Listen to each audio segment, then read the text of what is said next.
Bien, muy buenas tardes. Les damos a nombre del IES la bienvenida al lanzamiento del libro Neoliberalismo, una idea en disputa, de nuestro investigador Álvaro Vergara. Nosotros siempre decimos, cuando tenemos un lanzamiento de esta índole, que para el IES es un motivo de alegría el poder presentar un nuevo texto, una nueva publicación. Y claro, en este caso podríamos decir que la alegría es doble por el hecho de publicar el libro y además porque se trata de un texto cuyo autor es justamente un investigador de nuestro equipo. Ahora bien, no podríamos comenzar hoy desde el IES sin recordar a Pablo Chuminato. Pablo fue un miembro muy querido de nuestro comité editorial, un colaborador muy activo de Joaquín Castillo y en general de todo nuestro equipo, y obviamente que su temprana partida, inesperada y temprana, nos dejó a todos muy, muy sorprendidos, ¿cierto? Pablo, de hecho, solía acompañarnos en este tipo de actividades, y no exagero al decir que hoy día su presencia se extraña, así que valgan estas muy breves palabras como un muy merecido homenaje a quien fue un destacado académico, artista y también colaborador, digo, de nuestro instituto. Bien, dicho eso, y a propósito justamente de nuestro equipo editorial, nuestro trabajo editorial, yo lo único que quisiera decir antes de comenzar y entrar derechamente al panel de presentación del libro es que esta publicación se entronca en una línea de investigación y reflexión de más largo aliento dentro de lo que es el trabajo del IES, que es la línea en historia del pensamiento económico y en economía política. Esta línea remonta sus primeros pasos, sus primeras fases dentro del trabajo de nuestro instituto, hace unos 10 o 15 años atrás, en escritos y conferencias de Pablo Ortúzar, y tuvo su máxima expresión en el libro Hayek, dos ensayos sobre economía y moral, de Daniel Mansuy y Matías Petersen, que de hecho también está en el panel. Y en ese libro, en el libro sobre Hayek, que publicamos en el IES hace unos 7 años, en la página 68, nota al pie número 9, se dice: el término neoliberalismo es sumamente impreciso y generalmente da lugar a una serie de malos entendidos. Bueno, el texto que hoy día presenta Álvaro Vergara justamente viene a contribuir desde lo que hacemos en el IES a intentar dilucidar un término que justamente ha estado marcado a veces por la caricatura, a veces por la exageración, pero en cualquier caso por la incomprensión, tanto en el plano político como intelectual. Y bueno, los panelistas lo podrán explicar mejor que yo, pero tenemos la convicción de que es un aporte muy significativo a este debate que cada cierto tiempo vuelve a nuestra esfera pública. Termino estas breves palabras de introducción agradeciendo a quienes hacen posible esta actividad. Por supuesto, en primer lugar, a su autor, a Álvaro. El equipo del IES puede dar fe de la dedicación, la rigurosidad, el esfuerzo con que trabajó Álvaro en este libro. También al resto del equipo del IES. Nuestras publicaciones se trabajan de manera muy conjunta en todo lo que es el proceso de reflexión y corrección, al equipo editorial, al equipo operativo que hace posible el lanzamiento, al panel que nos acompaña, muchas gracias Matías, Nicolás y Natalia, y por supuesto a todos ustedes que con su presencia, con esta casa llena, le dan vida a este lanzamiento. Así que muchas gracias a todos y los dejo con Josefina.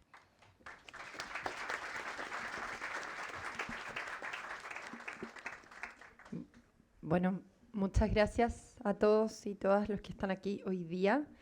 Me sumo a la alegría de Claudio por estar presentando este libro de un autor de la casa. Y nada, simplemente procedo a presentar a nuestro destacado panel, a quienes agradezco también por estar acá, y a contar un poco el formato de esta actividad. Tengo a mi derecha a Matías Petersen, doctor en Economía Política por King's College, actual decano de la Facultad de Ciencias Sociales de la Universidad de los Andes, primer decano de esa nueva facultad. A mi izquierda está Nicolás Eizaguirre, economista de la Universidad de Chile. Hoy día trabaja como académico, profesor en esa casa de estudios, político de destacada trayectoria, no muy necesaria de detallar, pero solo por mencionar su papel como ministro en los gobiernos de Ricardo Lagos y Michelle Bachelet. Finalmente, Natalia González, abogada de la Universidad Católica, actualmente profesora e investigadora de Faro en la Universidad del Desarrollo, y entre muchas otras tareas y funciones, integró la comisión experta del segundo proceso constitucional, es también columnista y una voz en la discusión pública. Muchas gracias a los tres. Presento en último lugar, aunque no menos importante, al protagonista de hoy, Álvaro Vergara, abogado, magíster en estudios políticos por la Universidad de los Andes, investigador del IES hace ya varios años y autor del libro que hoy muy felizmente nos convoca. El formato es muy sencillo, habla cada uno de los presentadores alrededor de 15 minutos, lo que siempre tiene un margen, pero no demasiado, tendré que advertirlo. Y luego un espacio de derecho a réplica, si quisieran aportar algo al cierre una vez que se hayan escuchado entre sí. Y luego palabras del autor antes de terminar. Partimos con Matías. Bueno, muchas gracias. Primero quería agradecer al IES la invitación. No he tenido el gusto, creo, de estar en una presentación de un libro del IES. Creo que los libros que se han publicado han aportado mucho a la discusión pública, por lo tanto es un honor ser parte de esta instancia y también un honor compartir panel con Nicolás y Natalia. Quisiera partir primero señalando en rasgos generales por qué me parece que este libro es un aporte, luego dar algunos ejemplos específicos de en qué sentido es un aporte y luego algunas observaciones quizá donde yo creo que el libro podría profundizar en una eventual segunda edición.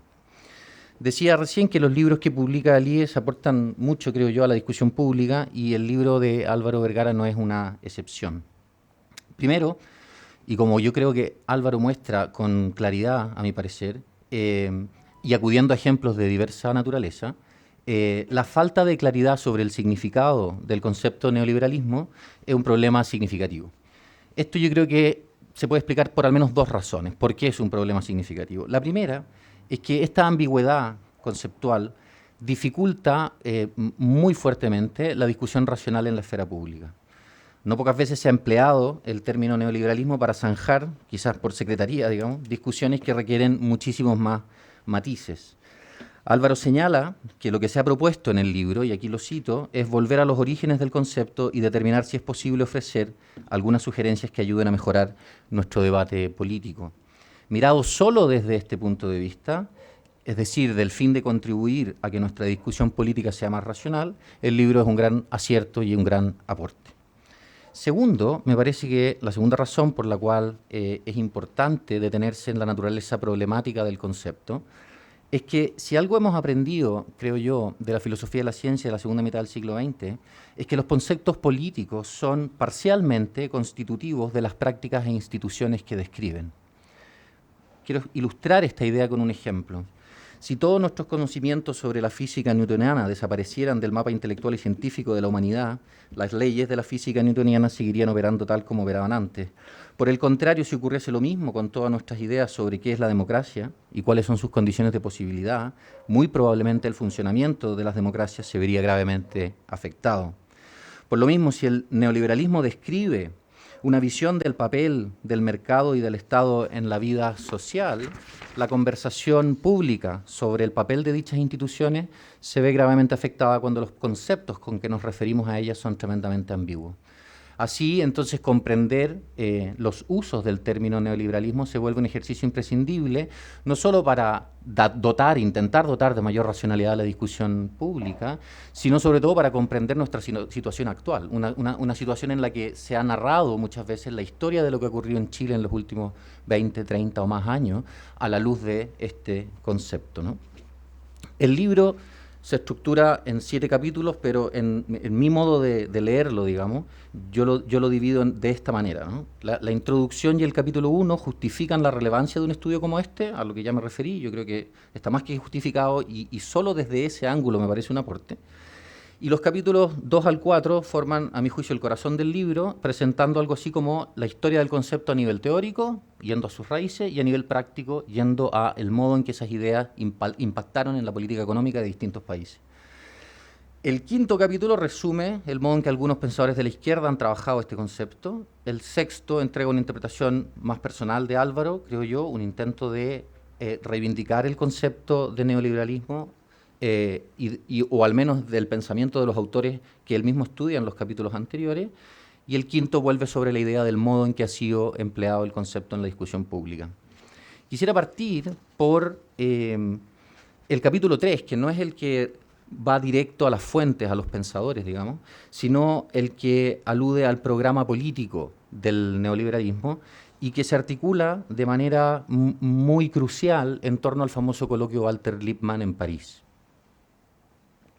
Como Álvaro muy bien relata, ese coloquio reúne a una serie de pensadores que intentan de algún modo repensar el liberalismo clásico a la luz de, por un lado, los desafíos propios de esa tradición y, por otro, la amenaza totalitaria. Una dimensión del libro que a mí me parece muy relevante y que suele estar ausente en otros tratados del neoliberalismo, tanto a nivel local como a nivel internacional, es el papel que juega Lippmann, Walter Lippmann, a quien le debemos el nombre del coloquio, en la historia, ¿no? ¿Por qué? Porque Álvaro presenta a Lippmann no solo como un gran articulador político de este grupo de pensadores, sino que además como un intelectual profundo. Se suele presentar a Lippmann como un gran gestor de este coloquio y además un articulador muy bueno, digamos, en términos de aunar voluntades, pero se olvida muchas veces que el centro de la discusión en el coloquio Walter Lippmann es el libro de Lippmann, La Buena Sociedad, ¿no? The Good Society. Y entonces Lippmann en este libro aparece con toda su fuerza, y ese año 38 en París lo que se discute es su texto, ¿no? Es su texto. Además, es importante señalar, y Álvaro lo señala muy bien, y lo cito textual para que quede claro que son sus palabras y no las mías, la buena sociedad era la prueba concreta de que las ideas sí tenían efectos concretos y rápidos en el mundo real, ¿sí? Esta tesis según la cual las ideas tienen consecuencias, Lippmann se la tomó muy en serio, y a su vez Friedman, Hayek, Aron, Mises, etcétera, los grandes participantes del coloquio Lippmann también se la tomaron en serio. Hay otra razón por la que Lippmann me parece importante, Álvaro no profundiza en esto, pero no es una crítica al libro, digamos, pero me parece importante destacarlo, es que Lippmann quizás fue precursor en otras áreas también, ¿no? Se suele citar su texto La Buena Sociedad, pero a mi juicio, y de hecho es relevante esto para lo que vendrá después respecto de las distintas tradiciones dentro del neoliberalismo, es su libro sobre la opinión pública, ¿no? Public Opinion es un libro que realiza un análisis más o menos descarnado, bastante realista, sin embargo, de la relación que existe entre los votantes y la discusión pública y el papel mediador, para bien o para mal, de los medios de comunicación en ese contexto. Lippmann fallece el 74. Él no tiene a la vista las redes sociales y el modo en que median hoy en la discusión pública. Pero Lippmann está muy preocupado de la visión un tanto naïf de algunos liberales de que los ciudadanos van a estar siempre perfectamente informados o muy bien informados respecto de sus decisiones políticas. Incluso algunas de las ideas de Lippmann impactaron profundamente la ciencia económica. Esto ha sido bastante estudiado, ¿no? Herbert Simon, precursor de lo que hoy día se conoce como la teoría de la racionalidad acotada, muy importante en economía experimental y del comportamiento, reconoce su deuda con Lippmann, efectivamente en ese libro La opinión pública, en el desarrollo de su propia idea de la racionalidad acotada. En ese sentido, el papel que Álvaro le entrega a Lippmann me parece que es destacable y es algo novedoso, al menos comparado con otros libros respecto al neoliberalismo. Otra cosa interesante que Álvaro yo creo que enfatiza con mucha honestidad son las tensiones internas al interior del coloquio Lippmann. Una de ellas, a propósito de cómo ponerle al coloquio, ¿no? ¿Qué nombre ponerle? Y entonces Álvaro relata muy bien esas escenas en las que Frank Knight, por un lado, y Mises, por otro, critican algunos de los nombres sugeridos, ¿no? Una anécdota adicional, quizás que no está en el libro, es que en un momento, cuando se propone, Hayek mismo propone la idea de llamarlo el coloquio, perdón, en la fundación de la Sociedad Mont Pelerin, digamos, no en el coloquio mismo Lippmann, cuando Hayek propone llamar a la Sociedad Mont Pelerin como la Acton-Tocqueville Society, Álvaro es muy políticamente correcto y dice, bueno, Frank Knight dice que no le gustaban mucho esos nombres. Digamos. Frank Knight lo que en realidad dijo es que él no iba a pertenecer a una sociedad nombrada después de dos católicos, digamos. Esa es su frase, ¿no? Pero es interesante la anécdota porque Álvaro es suficientemente franco como para decir, este no es un grupo homogéneo, digamos, hay tensiones internas fuertes y eso se deja traslucir en el libro permanentemente y está muy bien logrado. Quiero pasar a otra parte del texto ahora en la que Álvaro, al al analizar, perdón, la influencia que ha tenido el concepto y cómo ha sido trabajado por algunos pensadores influyentes en las nuevas izquierdas a nivel internacional y a nivel local también, que me parece que también es sumamente sugerente. Quizás las restricciones de espacio siempre impiden profundizar más, pero es una parte muy, muy sugerente del libro. Y en esta parte del libro, Álvaro se centra en 4 pensadores, en Foucault, en Harvey, David Harvey, Chantal Mouffe y Ernesto Laclau, y lo que hace es mostrar el modo en que ellos han intentado de algún modo cambiar el significado del término neoliberal o neoliberalismo en contraste con los postulados de los mismos autores que habrían acuñado el término, ¿no? Y esa es una de las explicaciones, y uno la encuentra en la literatura bastante expresa, el modo en que el neoliberalismo pasa de ser un intento del propio mundo liberal de refundar sus principios a ser empleado como un término quizás peyorativo o denostativo de un régimen institucional. Y en ese sentido a mí me parece que esa parte del libro es muy sugerente. Yo tengo un solo matiz con esa parte del libro, y es que Álvaro señala que lo que hoy escuchamos sobre el neoliberalismo se encuentra entonces mediado, inevitablemente, por algunas de las tesis de estos 4 autores, ¿no? Harvey, Foucault, Mouffe y Laclau.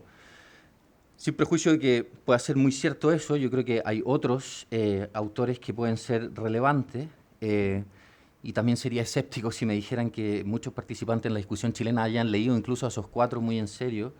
Y segundo, que ya quisiera uno que algunas de las cosas que escuchamos sobre el neoliberalismo tuvieran los matices que el mismo Foucault le otorga en sus estudios al término, ¿no? Álvaro remite a una de las clases magistrales de Foucault en el Collège de France, que es la que da origen al libro sobre la biopolítica, pero eso se enmarca en un contexto de 11 más o menos conferencias de una duración de una década.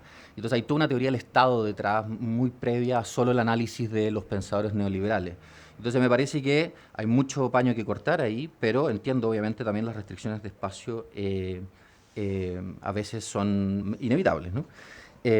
Y en ese sentido, un ejemplo concreto de esto es que Álvaro señala que según Foucault, en el neoliberalismo la población es seducida por un nuevo orden, uno donde la racionalidad política queda subordinada a las lógicas económicas, y que la introducción de mecanismos de mercado por parte de los neoliberales comenzaría por alterar la psicología de las personas, fenómeno que con el tiempo se traducirá en una desconfianza generalizada hacia el aparato estatal, que lo percibe como ajeno a la sociedad civil. Yo estoy de acuerdo con Álvaro en una parte de esa crítica a Foucault, pero me tomaría muy en serio la idea según la cual la introducción de mecanismos de mercado tiene efectos en la psicología de las personas, ¿no? Yo creo que parte importante de la economía experimental contemporánea, economistas como Sam Bowles u otros, digamos, han estudiado de manera bastante sistemática el efecto de la introducción de mecanismos de mercado en diversas áreas de la vida social y el impacto que tiene eso en la concepción de las personas sobre las relaciones consigo mismo y con los demás. Yo eso no me lo tomaría a la ligera. El segundo capítulo del libro, me vuelvo hacia atrás, que es donde se profundiza en las fuentes intelectuales más profundas, me parece que es donde está el meollo del asunto, ¿no?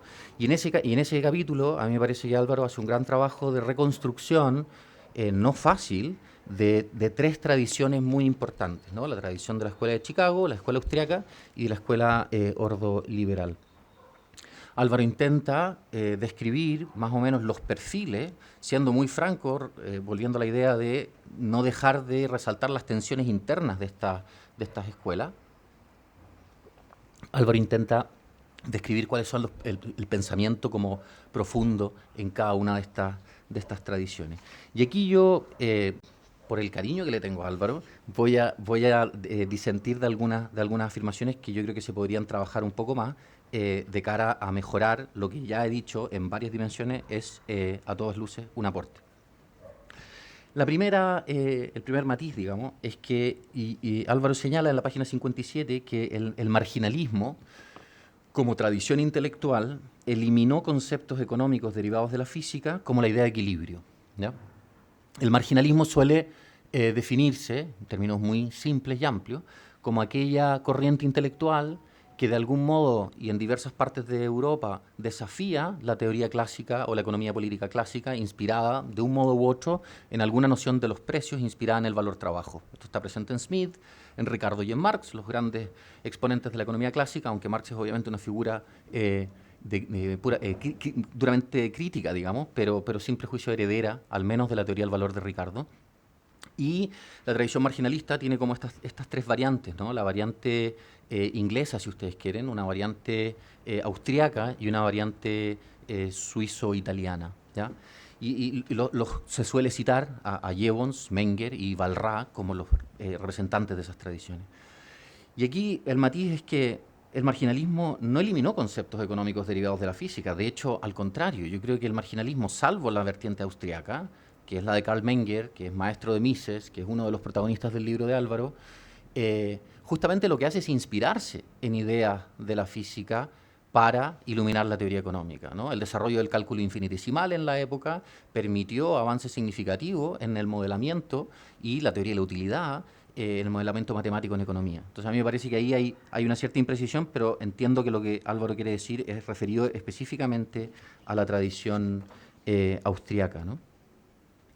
Lo segundo que me parece que se podría profundizar, y esto no es en una crítica per se, digamos, es simplemente algo que podría iluminar aún más la complejidad de las tradiciones involucradas en el análisis que realiza Álvaro, es el papel que juega o que jugó lo que se conoce como el debate sobre el cálculo económico en el socialismo.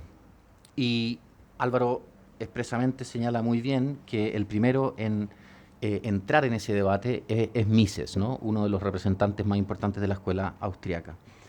Y en ese sentido es un debate muy importante porque muestra lo radicalmente crítico que fue Hayek y Mises, y Repke a su modo, que son tres autores que aparecen constantemente en el libro, ¿no? Repke por la tradición ordoliberal, Mises por la tradición austriaca y Hayek también.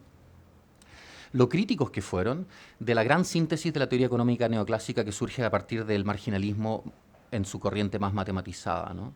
Y en ese sentido, una anécdota muy breve que puede ayudar a iluminar la discusión es que este debate principalmente toma lugar en dos frentes, ¿no? Por un lado Mises y Hayek y por otro lado Ava Lerner y Oscar Lange, ¿no? Dos economistas educados en la tradición neoclásica, pero defensores de un socialismo de mercado, ¿sí? Un sistema en el cual los medios de producción son propiedad del Estado, pero hay propiedad privada en los bienes de consumo.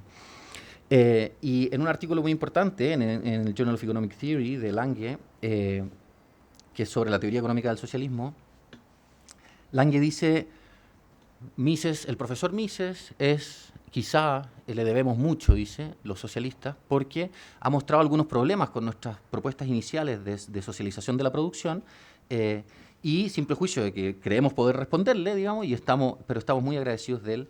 Y de hecho, creemos, dice Lange, que una estatua del profesor Mises debería estar en cualquier comité central de planificación o ministerio de socialización, ¿no?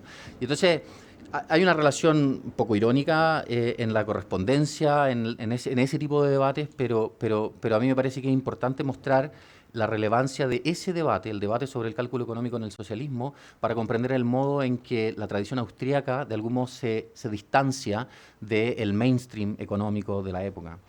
De hecho, el mote austriaco es un poco posterior, digamos, ¿no? En un principio Mises y Hayek no se ven como algo muy distinto del mainstream económico. Y en parte explica la marginalización de Hayek de sus colegas economistas, ¿no? Hayek se retira después de ese debate a una especie de claustro, digamos, en Friburgo, después de haber estado en London School of Economics, y cuando vuelve a Chicago vuelve al Committee of Social Thought, no vuelve al Departamento de Economía, ¿no? Entonces, ahí yo creo que hay mucho que hurgar para profundizar un poco más en las tensiones internas de estas tradiciones. Y eso respecto de los autores centrales, ¿no? Y quisiera volver, no sé cómo estoy de tiempo. Unos minutos. Perfecto. Quisiera volver ahora sobre la parte del libro en la que Álvaro intenta desarrollar qué pensaría o qué debería pensar un neoliberal hoy, aludiendo a las ideas sobre el mercado, el Estado y la vida social de estos autores de los que ya ha rastreado, digamos, su historia, ¿no? Hayek, Repke y Mises principalmente. Y aquí también quisiera levantar algunas preguntas para la discusión. La primera tiene que ver con el problema de los fundamentos morales del mercado, ¿ya? Que es una pregunta más o menos perenne en teoría social y a la que Hayek y Mises y Repke, por supuesto, le dedicaron mucho tiempo. Algo de eso aparece en el libro que mencionaba Claudio en sus palabras iniciales. Y en ese sentido a mí me parece que aquí también hay mucho que profundizar. Álvaro señala en esa parte del texto que, según los neoliberales, solo se conseguirá una convivencia razonable si se desarrollan normas claras, se entiende normas entendido en el sentido de reglas que estructuran la interacción de mercado por un lado y la interacción social en general, bajo las cuales surge espontáneamente el mercado. Yo creo que esto podría aplicar muy perfectamente a Hayek, y en eso yo creo que Álvaro tiene toda la razón. Me queda la duda si aplica tal cual a alguien como Wilhelm Röpke, ¿ya? Röpke, por ejemplo, es muy cercano a Hayek en su admiración del mecanismo de precios para distribuir recursos, digamos, y fomentar el crecimiento, etcétera. Y la idea del mecanismo de precios como un mecanismo de información también está muy presente en Röpke. Sin embargo, Röpke es muy consciente de las limitaciones morales de la competencia como mecanismo de articulación social, ¿no? Cuando una sociedad articulada en torno al mercado tiene como principio fundamental la competencia, Röpke a eso le genera muchas dudas. Y efectivamente Röpke es quien, quizás de los tres autores que más menciona Álvaro en el libro, Hayek, Mises y Röpke, Röpke es el que más énfasis pone en que hay ciertas dimensiones del orden de mercado que no descansan sin ciertos fundamentos morales, cuya estabilidad y sostenibilidad en el tiempo, digamos, no están garantizadas. De hecho, Röpke es catalogado por algunos como un defensor de la teoría de la serpiente que se muerde la cola. El mercado es una institución que presupone ciertas reservas morales, pero que al mismo tiempo las consume y no puede proveer por sí mismo. Y por lo tanto hay un desafío en ese sentido. Una cita de Röpke puede ilustrar la preocupación que estoy tratando de transmitir. Cito: la autodisciplina, un sentido de la justicia, la honestidad, la equidad, la cortesía, la moderación, el espíritu público, el respeto por la dignidad humana, normas éticas firmes, todas estas son cosas que las personas deben poseer antes de ir al mercado y competir unas con otras. Estos son los soportes indispensables que preservan tanto el mercado y la competencia de la degeneración, ¿sí? Porque efectivamente parece que hay mecanismos de mercado que de algún modo atentan contra esos principios morales. Esto además está, de algún modo, aparece en el contexto contemporáneo en la investigación a la que hacía referencia hace un rato de los efectos de la introducción de mecanismos de mercado en nuestras relaciones sociales, muy en auge en ciertas áreas de la economía experimental contemporánea. Y en cambio, Hayek es un poco más, por decirlo así, escéptico respecto de esa tesis, ¿no? Pero sí es suficientemente honesto para reconocer una sola cosa. Hayek es muy enfático respecto del carácter estructurante de las reglas claras, ojalá formuladas de manera negativa, ojalá lo más abstractas posible, para el funcionamiento de cualquier sociedad articulada en torno al mercado. Y de hecho es muy crítico, y parte de su crítica famosa a la idea de justicia social se funda en que es una noción atávica, es decir, que es relevante en una sociedad cara a cara, dice él, o una sociedad tribal en la que conocemos con quienes interactuamos, en contraste por una sociedad compleja, grande, o la gran sociedad, como la llama él, y antes que el Popper. Y en ese sentido, Hayek sí reconoce una tensión importante, y él dice, si aplicáramos las normas que rigen un orden articulado en torno al mercado, a la vida comunitaria y familiar, la destruiríamos. Así como si aplicamos las normas de la vida familiar y comunitaria al orden espontáneo del mercado, como por ejemplo una idea de justicia en base a mérito, lo destruiríamos. Al mismo tiempo, dice Hayek, en la fatal arrogancia, en la fatal ignorancia, destruiríamos las comunidades locales y las familias si las normas del mercado penetraran en esa vida más íntima. Y entonces queda la pregunta si es que es o no posible esa distinción. De hecho, Hayek llega a decir, tenemos que aprender a vivir en dos mundos distintos, el mundo de la sociedad extendida y el mundo de nuestras comunidades locales o de nuestras familias, ¿no? Queda la pregunta si esos dos mundos son efectivamente tan poco permeables el uno del otro, y si es viable un orden articulado en torno al mercado, si es que es medio inevitable que la introducción masiva de mecanismos de mercado en la vida social dañe las relaciones sociales. Entonces, en ese sentido, a mí lo dejo como pregunta abierta, digamos, ¿en qué sentido la misma tradición ordoliberal austriaca y de Chicago, por otro, abren la pregunta sobre los fundamentos morales del mercado? Y un último punto que me parece interesante, también como pregunta para la discusión, es el papel que juega la idea de orden espontáneo en la teoría hayekiana y de Mises también, y el modo en que inspira a la crítica a las burocracias estatales, ¿no? Y una tesis importante en este sentido tiene que ver con el modo en que, para Mises, en su libro La burocracia, Álvaro lo explica muy bien, él señala que en el caso del funcionario estatal, como no paga por los costos de sus malas decisiones, entonces hay menos incentivo a que haga las cosas bien, ¿no? A mí siempre me ha generado la duda esta tesis por dos razones. Una, porque, y el mismo Hayek lo reconoce, ¿no? Las empresas contemporáneas, por su estructura, dimensión y tamaño, son grandes islas de planificación, así las llama Hayek, ¿no? Grandes islas de planificación. El mercado, en el sentido de interacción voluntaria entre dos personas libres e independientes, claro, es una cosa, pero la interacción entre grandes conglomerados económicos es otra, ¿no? Hayek lo reconoce. Pero entonces las ganancias de eficiencia que tendría el mercado en comparación con el aparato estatal, también habría que hacer esa reflexión respecto de esas islas de planificación a las que, con lo que Hayek llama a las empresas, ¿no?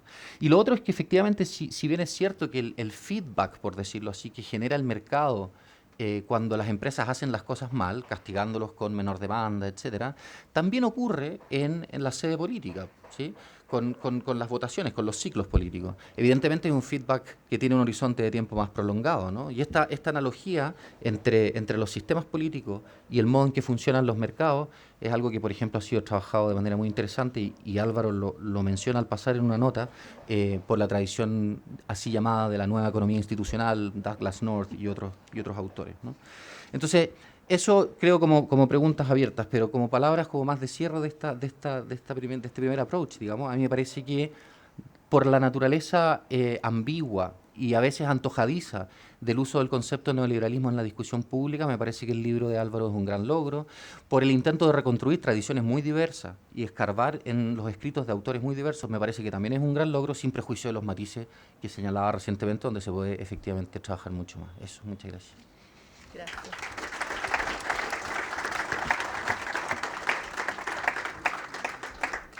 Nicolás.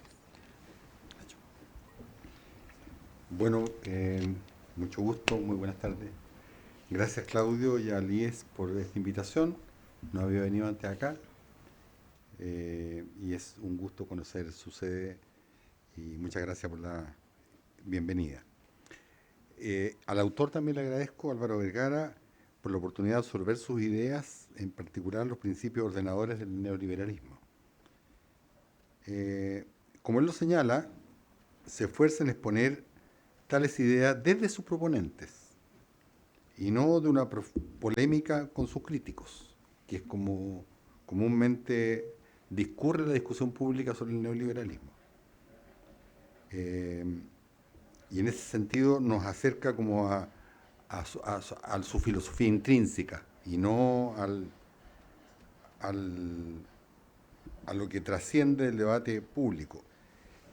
Y ese enfoque es necesario porque la deformación que ha tenido el concepto, por lo que se hace necesario rescatarlo por encima del debate político. Y esto no es privativo del neoliberalismo. Ocurre lo mismo con conceptos como la socialdemocracia, pero el propio Mises, lo cita Álvaro, separó lo político de lo académico. Y en efecto, debemos recordar que la política, disculpen lo blunt, ¿cómo se dice eso? Directo. La política es la lucha por el poder. Lo académico es la lucha por la verdad. Y en la lucha política, si yo logro convencer a los votantes de que A dice B, aunque A no diga B, eso es lo que al final vale. Entonces, la tergiversación forma parte de los incentivos que están en la lucha política. Y la política mezcla coyunturas, intereses, experiencias mixtas, donde se citan principios como el neoliberalismo, por ejemplo, pero a menudo excedidos en sus interpretaciones, o mutilados, o prisioneros de difíciles coyunturas que llevan a transgredirlo. Entonces, esta mirada teórica que nos da Álvaro es necesaria porque uno depura al neoliberalismo de toda la contaminación que le genera, ¿cierto?, el estar muy cruzado con el ámbito de la política. Yo soy un socialdemócrata liberal y dado lo último coincido con muchos de los aspectos, aunque les parezca a ustedes extraño, o de los acertos neoliberales a nivel académico. Y voy a mantener este comentario al nivel académico. Pero les puedo decir que esta deformación del concepto que es de la que es objeto el neoliberalismo por parte de quienes se ven en la trinchera opuesta, como les decía, no es privativo del neoliberalismo. Todos oyeron a Trump decir que si ganaba Kamala Harris, Estados Unidos se iba a transformar en Venezuela. Y cualquiera que tenga una mínima formación académica sabrá que los principios socioeconómicos de Venezuela y los Kamala Harris como un huevo a otro lápiz. O sea, pero son las imágenes que uno proyecta en la lucha política. Voy a hacerte un matiz a este buen comienzo de buscar en la fuente del neoliberalismo su verdadera identidad. Cuando tú citas a sus críticos, tienes una muestra sesgada de los críticos. Los críticos que tú citas son generalmente críticos que están en el espectro más radical de la izquierda, con los que yo no me identifico. Y la crítica desde un socialdemócrata liberal es muy distinta a la que hacen estos. Entonces, claro, los críticos van a hacer la fábula del espantapájaro, van a justamente deformar el concepto, mezclarlo con coyuntura determinada o con que estuvieron o no envueltos en dictaduras, cosa que es cierta, y para el otro lado también, pero no va a salir, digamos, el pensamiento o la matriz filosófica más profunda. Pero también a través de solo citar aquellos que están abusando de la fábula del espantapájaros, tú estás haciendo lo mismo, porque estás confinando la crítica a aquellos que son fácilmente criticables, por así decirlo. Bueno, eso es un detalle metodológico.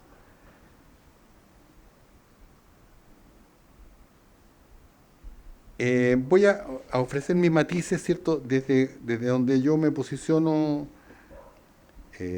intelectualmente, que es, como les decía, un socialdemócrata liberal, y además me excuso, sobre todo con mi vecina acá y con mis vecinos por allá. Yo soy un economista, con todas las limitaciones del término, y por tanto mis críticas o mis comentarios son fundamentalmente desde la ciencia económica, esa academia.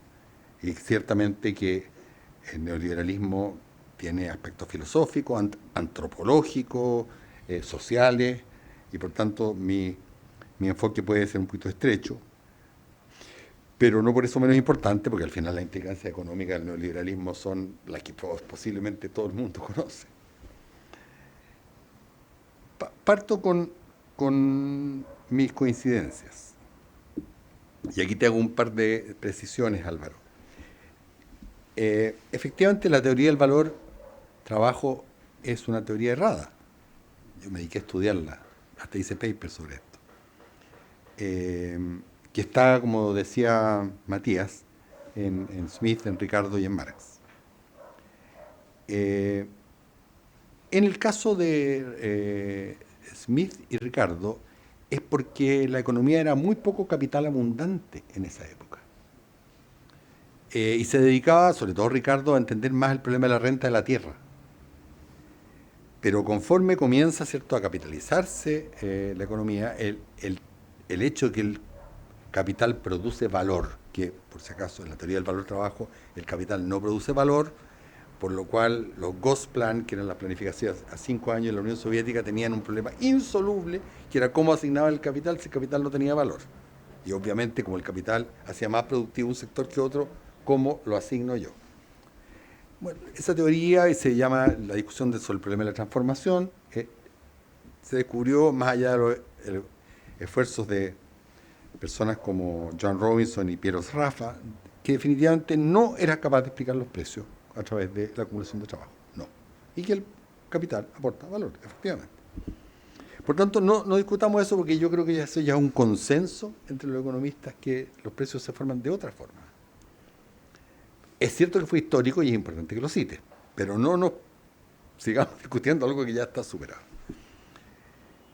Segundo, y tú citas muy bien a Oscar Lange, también lo dijo Matías, crecientemente, conforme las economías se complejizaban, y esto es un problema de desarrollo histórico, tal como de Newton pasamos a Einstein, conforme las economías se complejizaban, es evidente que la planificación que suponía que tú ibas a saber cuánto quería cada uno de los n consumidores sobre cada uno de los m bienes, o sea, una matriz de n por m es completamente imposible.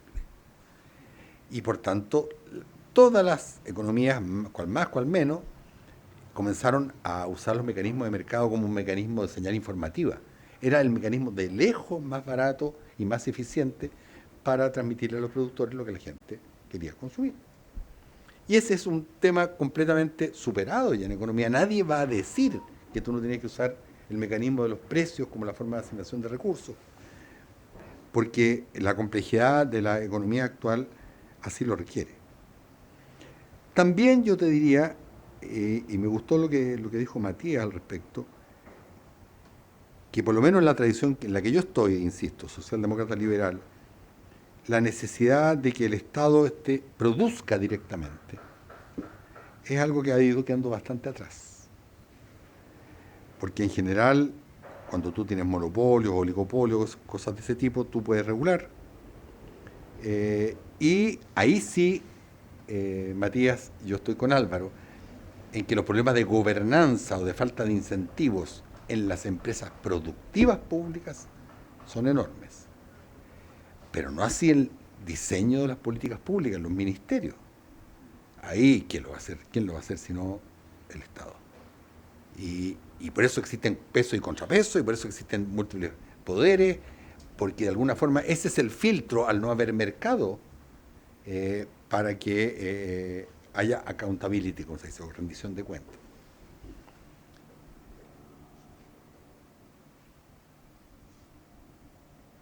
Ahora,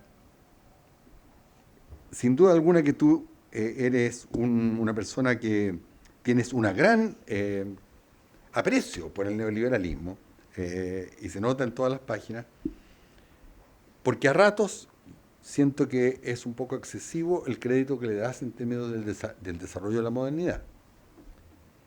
Porque la verdad es que estos conceptos que son parte de la modernidad que yo he estado señalando, el tema de la teoría del valor, el tema del mercado como mecanismo de asignación de recursos,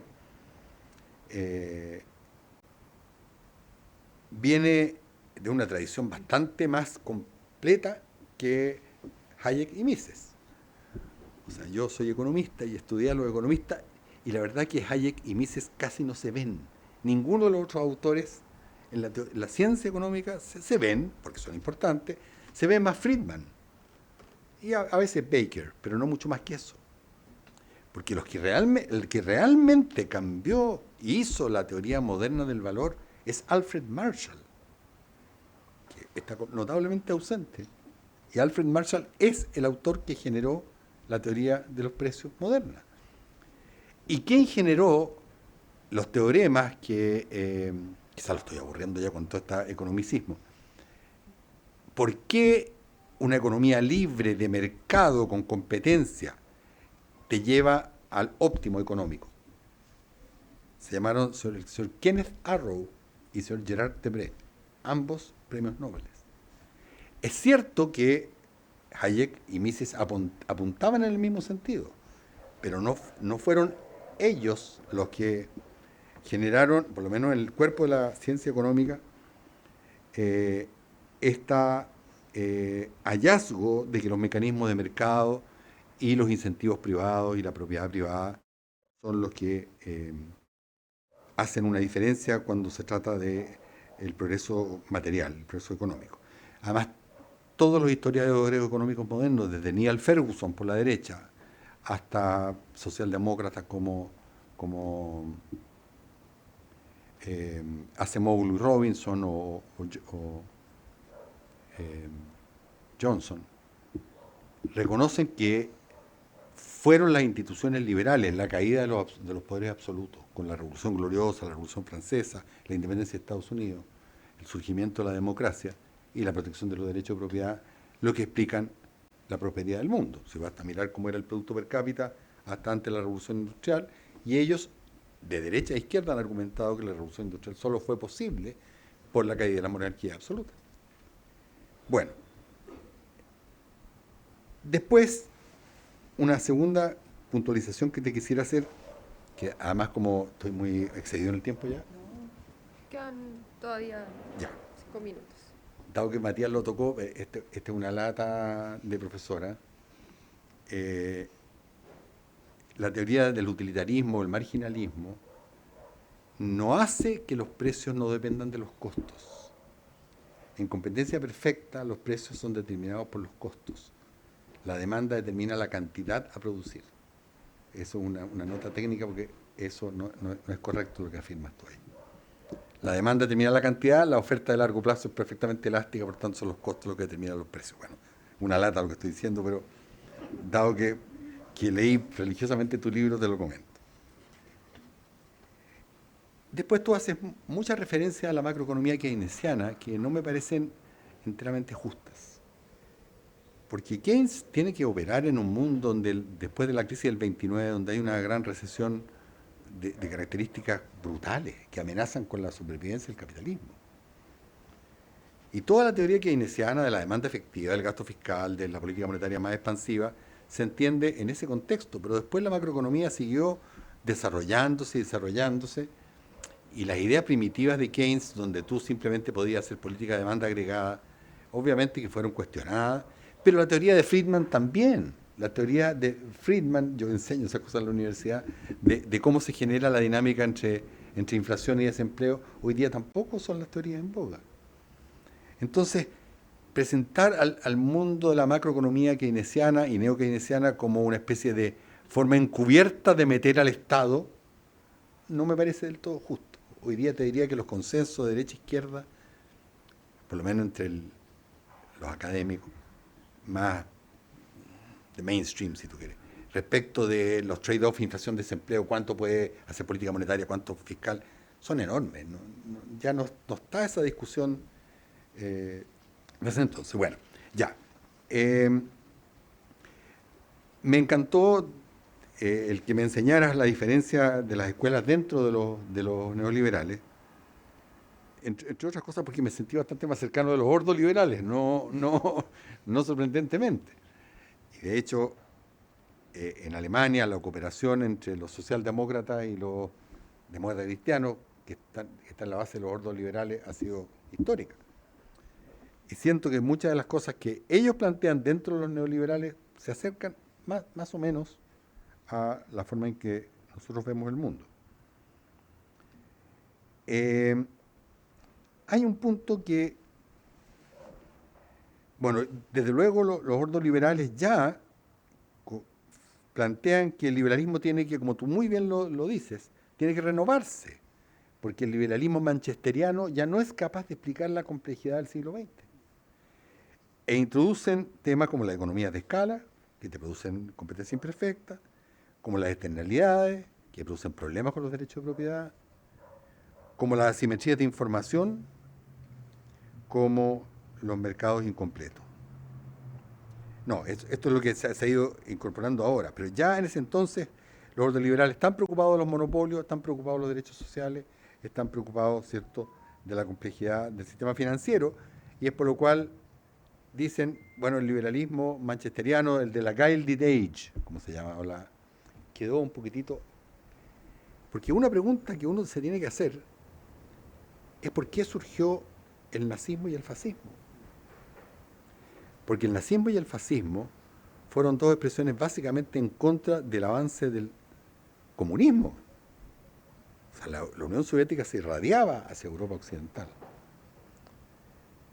Pero no fue una respuesta liberal, fue una respuesta autoritaria. Entonces, algo había en el funcionamiento del sistema capitalista que estaba generando su autodestrucción a través de, digamos, de convocar a las revoluciones socialistas. Y eso es algo que es interesante pensar, con eso voy a concluir. Porque yo encuentro mucha razón en la prevención que hacen los neoliberales respecto de que el Estado puede asfixiar a la iniciativa privada, de que tiene problemas de incentivo, de que puede ser capturado, pero poco conscientes de los mismos problemas que puede generar una excesiva concentración de poder en el sector privado. Tú algo recogías al final de esto. Y ahí es donde están mis principales problemas con el neoliberalismo.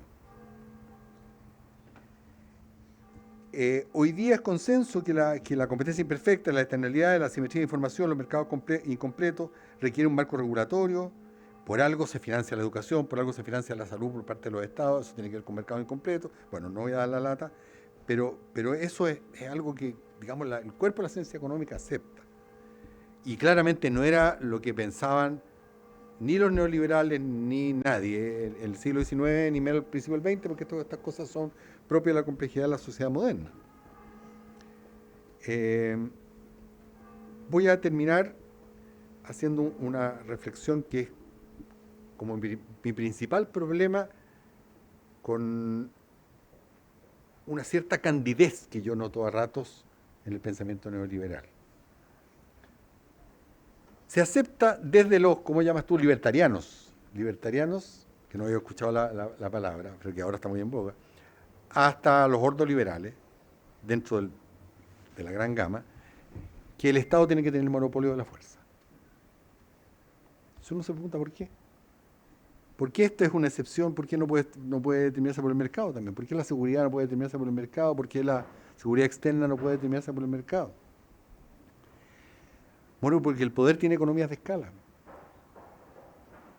Tan simple como eso.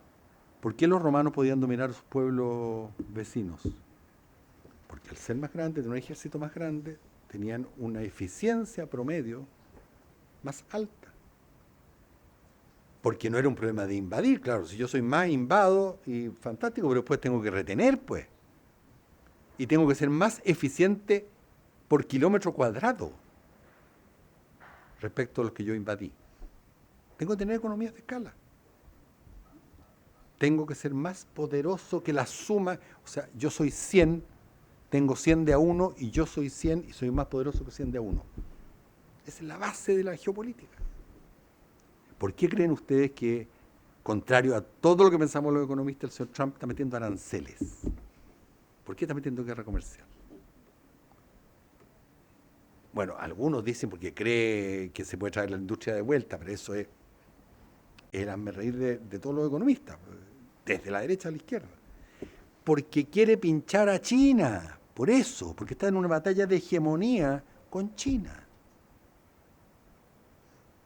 Porque las economías de escala del poder no son infinitas, por eso cayeron los romanos, bueno, y le salió gente al baile, y el que tiene la manija, el que tiene la hegemonía, extrae mucho excedente del resto.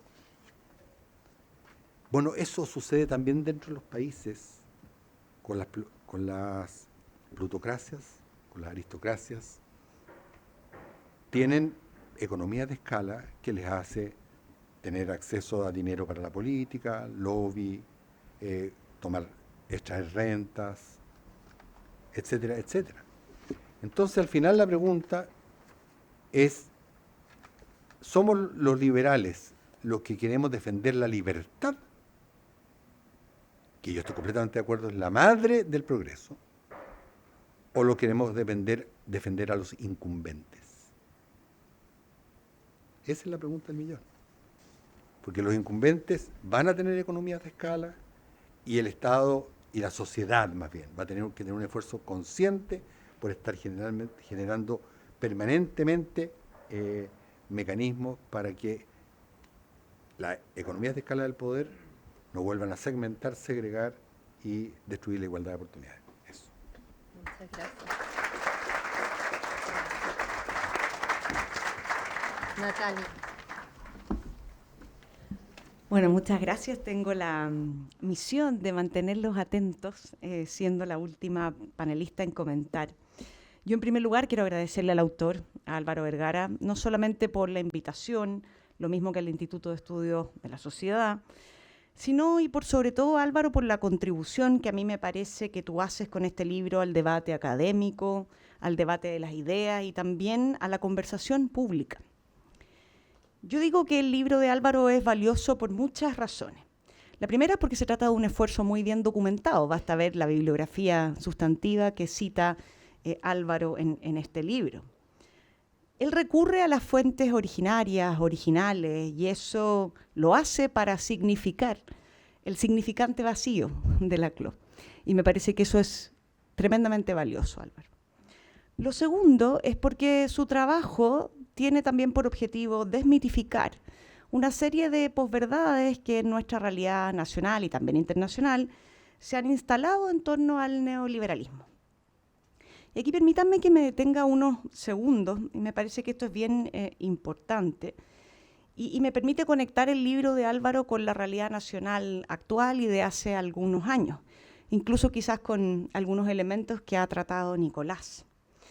Aquí está Valentina Verbal, y yo quisiera recordar una columna de ella en el Libero en el año 2019, donde ella dice que la crisis política que vivió Chile en octubre del 2019 fue un caldo de cultivo para la expresión de una gran cantidad de mitos y de caricaturas. Una de ellas tiene que ver con esta, ¿no? Con la del neoliberalismo.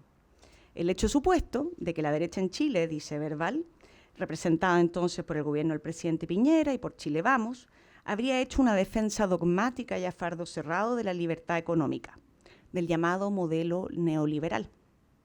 Un modelo que, conforme a cierta parte de la izquierda, que hoy día Nicolás nos dice que es radical, pero yo ahí, Nicolás, solo para provocarte para la discusión posterior, pero me parece que la socialdemocracia nos solió marcar una diferencia muy grande con esa izquierda radical en esa época, ¿no? Este modelo propiciaría la existencia de mercados desregulados, la abstención del Estado, y la verdad es que, como dan cuenta los datos del crecimiento del Estado, de cómo la derecha, incluso la derecha más neoliberal, caracterizada por los Chicago Boys, se aproximó a darle un aterrizaje concreto en Chile al neoliberalismo, se alejan mucho de la realidad, y por eso creo que el libro de Álvaro tiene un gran valor en desmitificar aquello, o sienta los planteamientos para poder desmitificar aquello.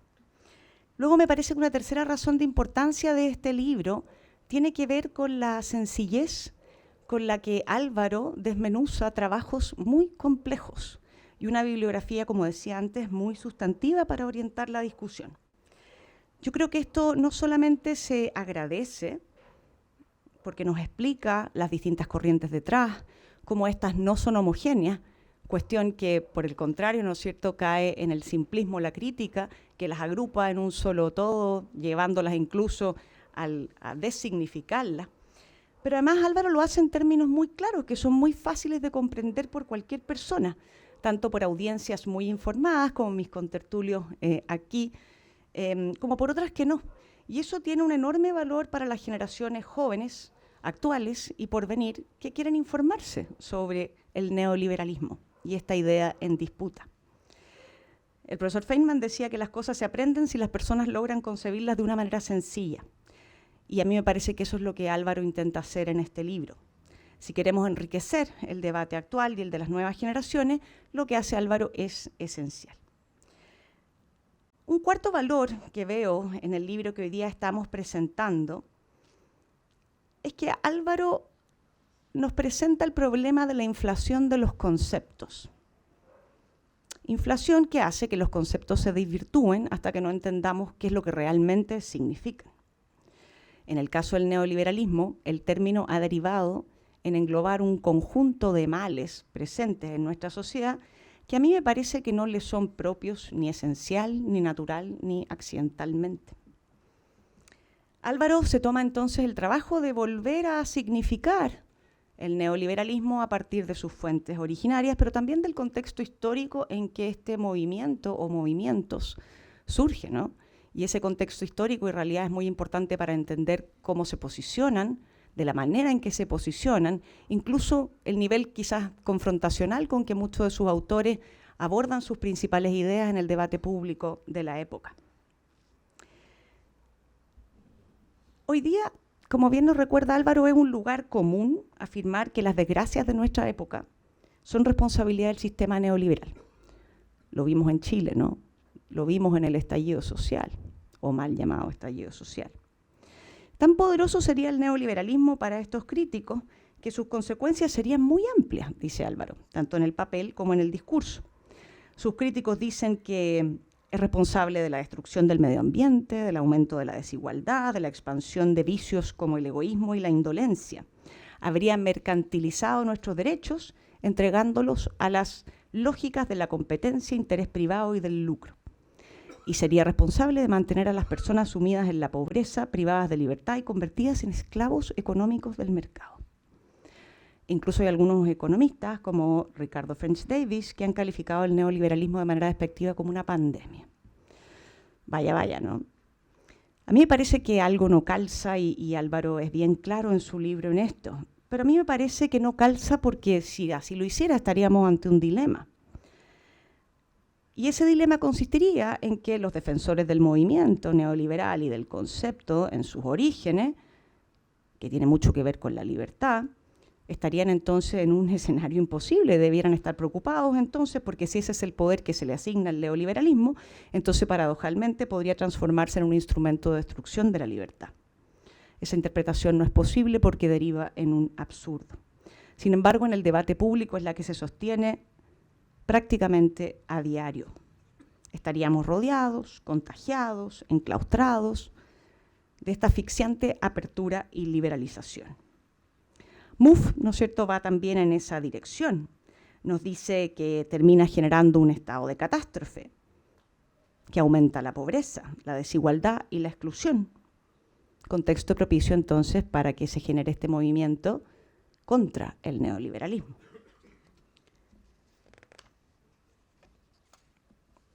Yo me pregunto si todos estos autores, incluyendo a Harvey, cuando hablan de que las personas habríamos bajado la guardia y que entonces los autores del neoliberalismo se habrían aprovechado para seducirnos con las palabras libertad, propiedad y privada, que habría tenido una astucia fenomenal que se le atribuye, ¿no es cierto?, para manipular a las personas.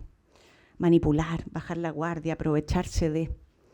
Sin perjuicio que acá se ha discutido de alguna manera cuál es la influencia que tiene la teoría neoliberal y los comportamientos de mercado en otras dimensiones de las personas. Yo me pregunto si tal manipulación es realmente posible, así de masiva, extendida en distintas partes del globo, en épocas parecidas pero no iguales. ¿No será acaso que hay un arraigo en una profunda convicción de los ciudadanos de orientarse hacia la protección de la libertad y la propiedad privada? ¿No será, como dice el autor en una parte del libro, que este siglo exige que confiemos más en nuestras capacidades como sociedad y grupos organizados, en lugar de depender de instituciones centralizadas que pretendan resolver por nosotros los problemas de la vida en común? ¿Lo han hecho efectivamente? Me parece que esa premisa que plantea Álvaro vale la pena conversarla con mayor profundidad. Por lo tanto, el neoliberalismo no es cualquier cosa, ¿no? Y decir que lo es, o manipular el concepto o inflar el concepto para dar a entender que lo es, como dice Álvaro, es una renuncia a pensar.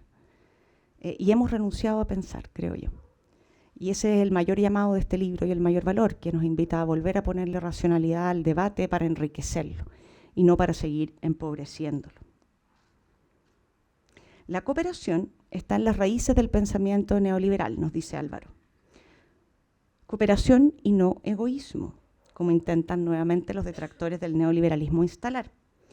Yo aquí quisiera traer a colación una columna de otro autor que también está presente aquí en la sala, que es Felipe Schwember, que junto con Eduardo Fuentes, hace muy pocos meses atrás, en el diario El Mercurio, comentaban cómo el mercado no solo no se opone, sino que contribuye positivamente al bien común. Nuevamente este concepto de cooperación y no egoísmo. Por eso dice Felipe Schwember, cuando se dice que entregadas a las fuerzas del mercado las personas se ven reducidas a tomar las oportunidades que en él se presentan, se hace una descripción errónea de sus efectos institucionales.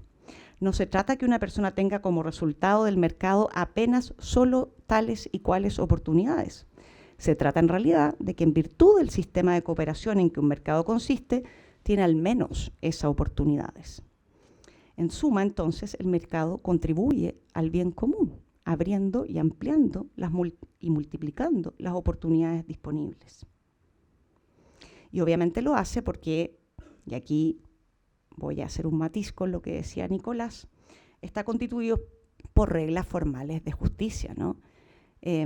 Y por lo tanto a mí me parece que desde el punto de vista del derecho y quizás no solo de la economía, uno puede también encontrar una explicación de por qué el Estado tiene el monopolio del uso de la fuerza. Se requiere una convención detrás de aquello, no hay una cosa así como un derecho natural detrás de eso.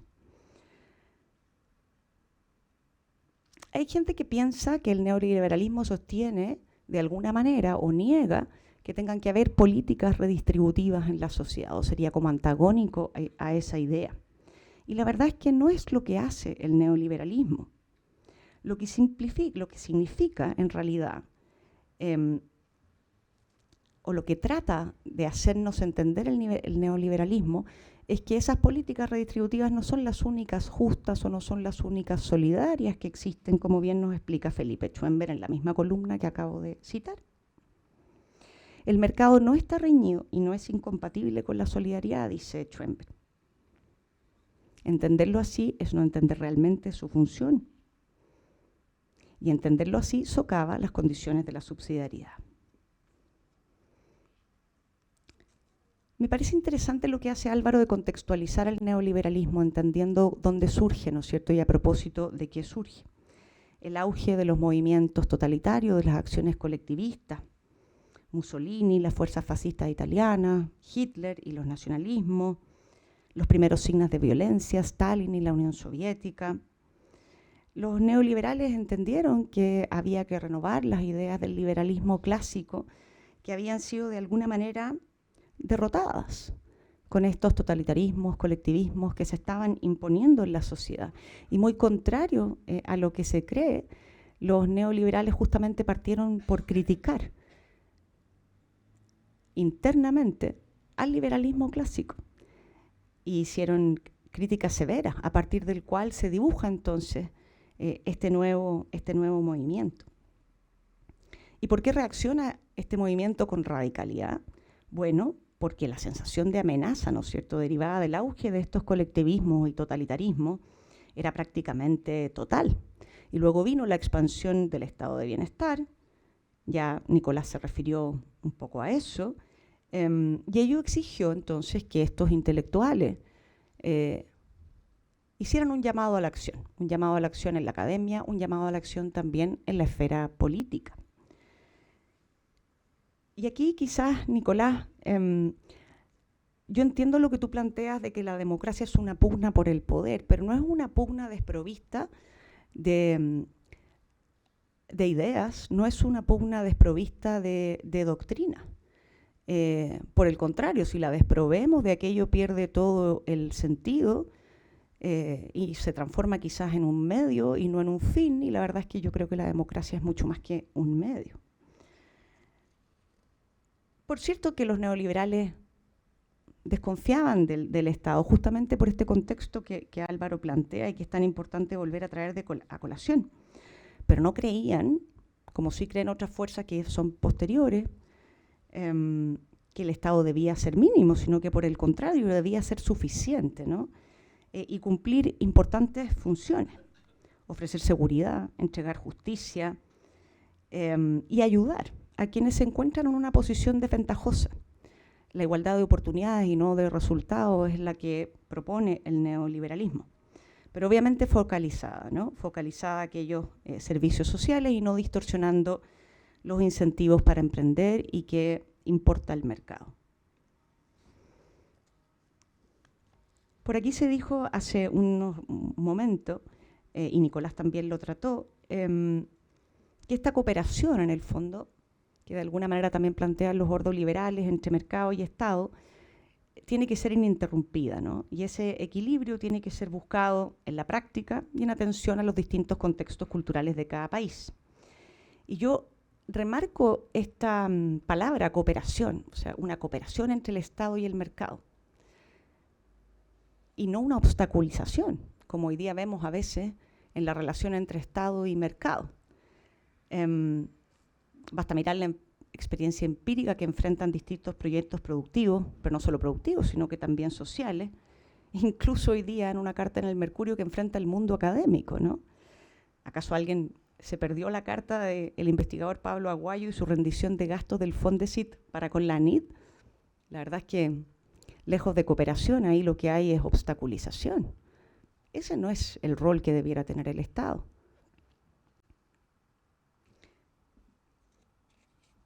quizás, diría yo, una de las cosas que me llamó la atención del libro de Álvaro es cuando él relata cómo es que surge entonces este contramovimiento, ¿no es cierto?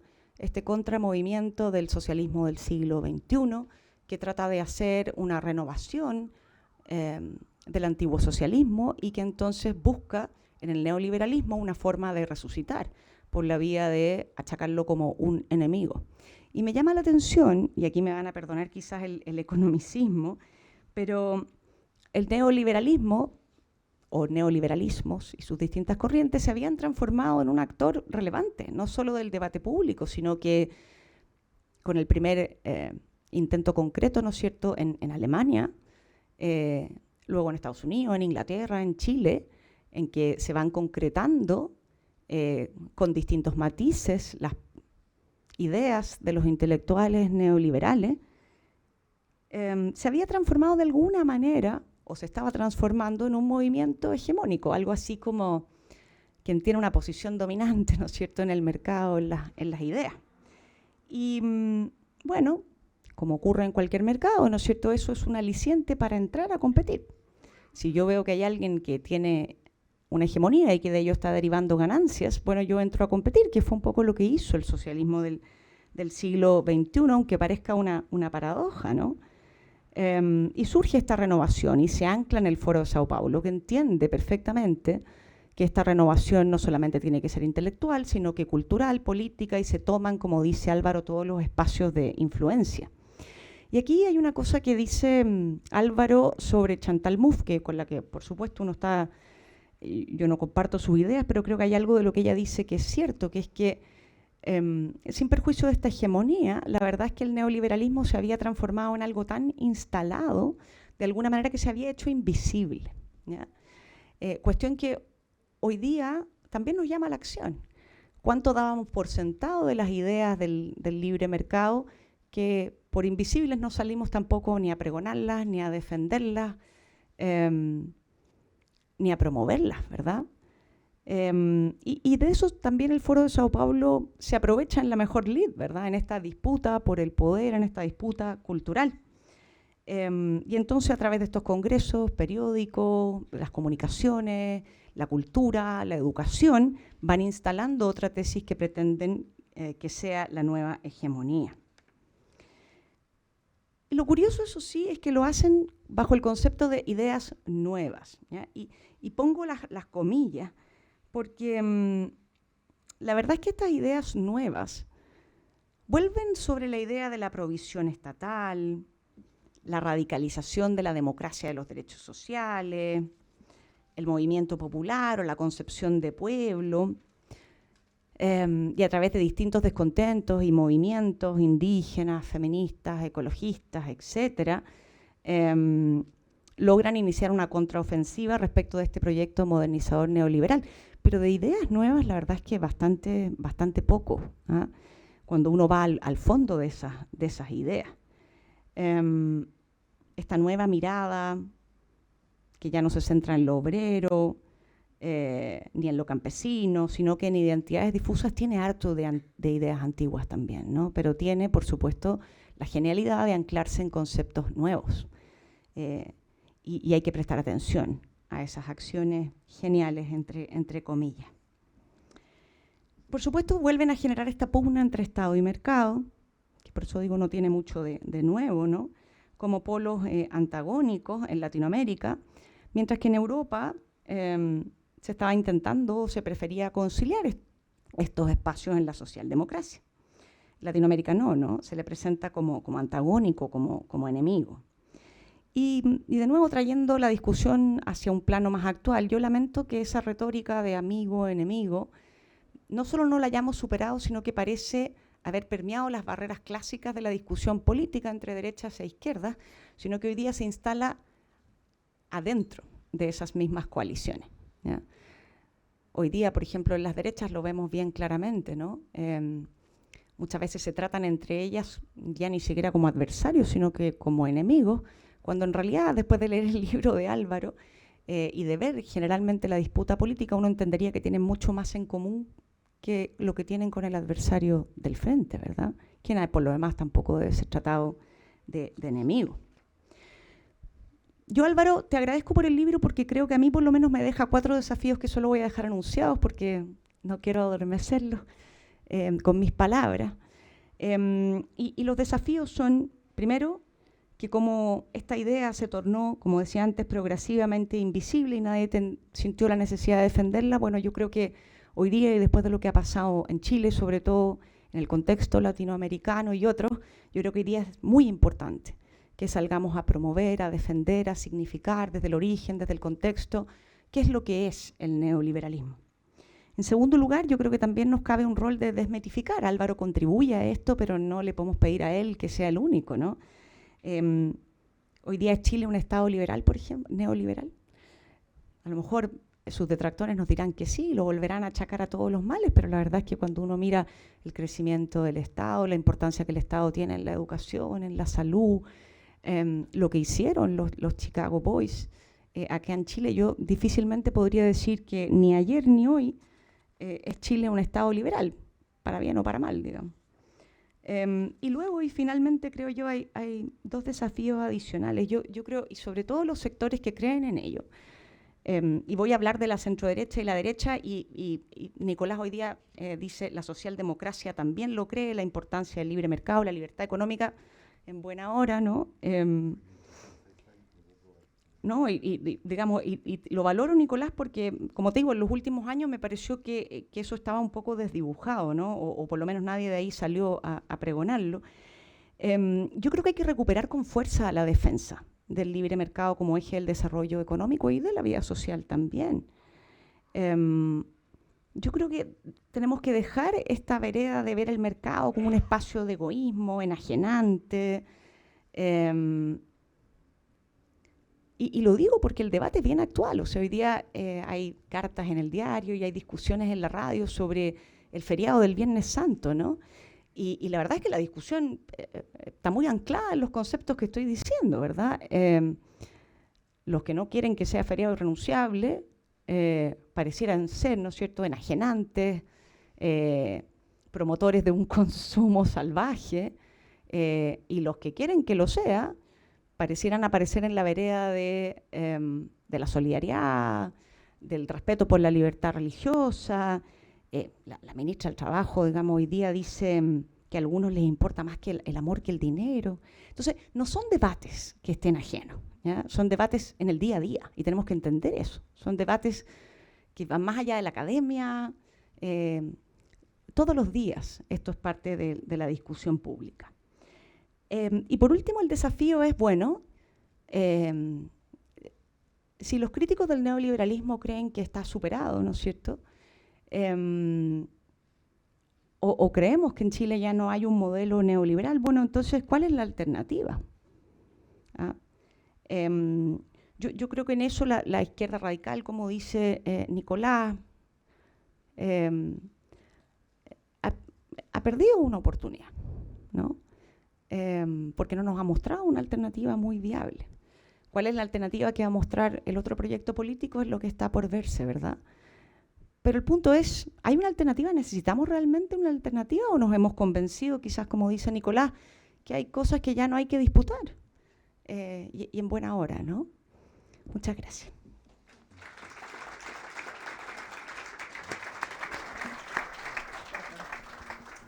Me robo este micrófono. Propiedad colectiva. Por esta vez. No, en verdad no es colectiva, es de la producción, de hecho, de este evento. Me van a retar. Nada, muchas gracias por sus dedicadas presentaciones. De verdad, unas muy profundas reflexiones, así que muchas gracias. Tenemos que, en honor al tiempo, además, darle la palabra a nuestro autor a modo de cierre y para pasar además lo que siempre va poniendo nerviosa a la gente, que es el cóctel. Con razón, me hablo de mí misma sobre todo. No, pero solo, y voy a ser muy matea porque yo soy mal avisando que se acabó el tiempo, pero ahora lo voy a hacer porque me asustó que me reten, que tiene que ser 1 o 2 minutos y no más, siempre que quieran agregar algo a la luz de lo que han dicho. Perdón, no sé si me escucharon. Les doy, antes de pasar a Álvaro, a quien quisiera, puede que no quieran, 1 o 2 minutos, pero voy a hacer muy matea en decir que terminó, por si quisieran agregar algo a la luz de las reflexiones de sus pares en el panel. Eso, en el orden que deseen. Matías, tú. No, muy breve, 2 cosas como para contribuir a la conversación. Una que me parecía interesante que señalaba Nicolás respecto de si la muestra de autores de izquierda, digamos, que han empleado o criticado el neoliberalismo es sesgado, ¿no? Yo coincido, digamos, en parte de eso intenté sugerir cuando dije que no necesariamente son esos los únicos autores relevantes, Harvey, Mouffe, Laclau, etc. La pregunta es quiénes son. Uno pensaría, por ejemplo, en el papel que jugó Rawls en algunos sectores de la socialdemocracia. Es interesante hurgar ahí, ¿no? Porque hay una correspondencia entre Buchanan y Hayek, que Álvaro menciona a Buchanan también en la historia, y perdonen que vuelva a la parte más intelectual, digamos, es sobre la que puedo hablar con más propiedad, lo otro me queda un poco más lejos. Donde Hayek le dice, oye Jim, mira, estoy trabajando en este tema sobre el carácter de las reglas, ¿no? Hay un tipo de apellido Rawls que está trabajando en esto, me parece muy interesante. Entonces Buchanan le responde, querido Frederick, mira qué interesante, porque yo también estaba leyendo a ese tal Rawls. Rawls no era famoso todavía en la época, ¿no? Yo creo que es un gran aliado de las ideas de la libertad. Esto lo recoge John Tomasi en su libro Free Market Fairness, porque a mí me parece que hay muchos críticos del neoliberalismo que son críticos inmanentes sin darse cuenta, ¿no? Y yo creo que alguien como Rawls caería en esa categoría, y me parece interesante explorar qué habría ahí. Y respecto sobre una cosa que mencionaba Natalia, que me parece muy interesante, a la luz de la columna de Felipe, sobre la contribución del mercado al bien común, yo creo que efectivamente pues, hay que tratar de evitar esa visión hipernegativa del mercado. Sin embargo, creo que también hay que evitar una visión como de la falacia panglosiana, ¿no? de que existe un mercado ideal que entrega ciertos beneficios y que bajo cualquier condición siempre y en todo contexto las entrega, ¿no? Y entonces estar abierto, sin prejuicio de que uno puede estar muy convencido de la importancia de la libertad económica en una sociedad articulada en torno al mercado como la nuestra, me parece que cerrar la vista a las tensiones que me parece que no es siniestro reconocerlo, digamos, las tensiones que introduce el mercado en la vida. Hayek es explícito en esto, ¿no? El mercado introduce un montón de tensiones en la vida social. Y entonces estar ciego a eso, y un ejemplo, me parece relevante el ejemplo del feriado, porque efectivamente introduce una tensión en una cultura como la nuestra, con tradiciones que la gente valora, y que por tanto me parece que si simplificamos la discusión, tal como hacen algunos pensadores de la nueva izquierda, pero hacia el otro lado, digamos, corremos el riesgo análogo, ¿no? Simplemente eso. Gracias. ¿Alguno más? A ver, cortito. Natalia me llevó al campo de la política, pero yo no voy a caer en eso porque quise ser riguroso con lo que Álvaro declara de su libro, que es que él no quiso caracterizar el neoliberalismo a partir de una contradicción con sus críticos, sino que a partir de sus fuentes. Y por tanto yo me dediqué a decir en qué estoy de acuerdo y en qué estoy en desacuerdo con tus fuentes. Entonces, no es que la política esté fuera no tenga valores, Natalia, pero en la búsqueda del poder se producen todo tipo de transacciones y a veces uno se desvirtúa respecto de sus valores más profundos, etcétera. Entonces, si tú me dices, bueno, yo no te creo mucho, esto que a ti te gusta el mercado, bueno, tengo alguna historia al respecto, pero es lo mismo que yo te comenzara a decir, bueno, yo creo que tú no crees mucho en la democracia, porque Pinochet, así no nos vamos a poner de acuerdo nunca. Yo creo en la democracia, creo en el mercado, creo en la propiedad privada. Gracias. Qué bueno. Y solo para reaccionar, ¿no?